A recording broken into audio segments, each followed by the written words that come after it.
আমরা গতকাল সংবাদ সম্মেলন করার পর আমরা যে 3 দফা দাবি উপস্থাপন করেছিলাম, সেই দাবিগুলো হচ্ছে সুষম উন্নয়ন ও অন্তর্ভুক্তিমূলক নীতি প্রণয়নে উত্তরবঙ্গের 2 বিভাগ থেকে কমপক্ষে 2 জন করে 4 জন উপদেষ্টা নিয়োগ করতে হবে, আমাদের প্রথম দাবি।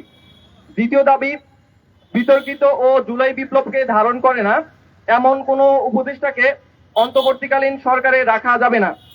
3 নম্বর দাবি, পলিসি প্রণয়নে উত্তরবঙ্গের বৈষম্য বিরোধী ছাত্র নেতাদের পরামর্শ গ্রহণ করতে হবে এবং সরকারের বিভিন্ন প্রতিষ্ঠানে আমলা ও কর্মকর্তা নিয়োগে আঞ্চলিক বৈষম্য করা যাবে না।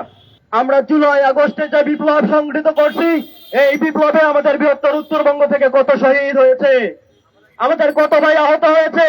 সারা দেশের নেই আমরা উত্তরবঙ্গের রংপুর এবং রাজশাহী থেকে রক্ত দিয়েছি, আমরা আমাদের জীবন দিয়েছি। আমার ভাই আবু সাঈদ বুকের তাজা রক্ত ঢেলে দিয়েছে রাজপথে। আমরা এই বিজয় অর্জন করেছি, এই দেশকে পুনরায় স্বাধীন করেছি।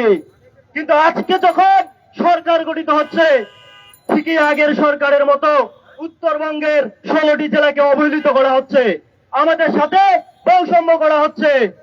এটা আর হতে দেওয়া যায় না।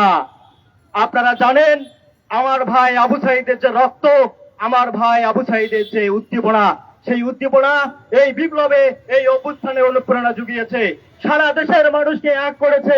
উত্তরবঙ্গ থেকে যে বিপ্লবের সূচনা, সেই বিপ্লব সারা পৃথিবীতে ছড়িয়ে গেছে।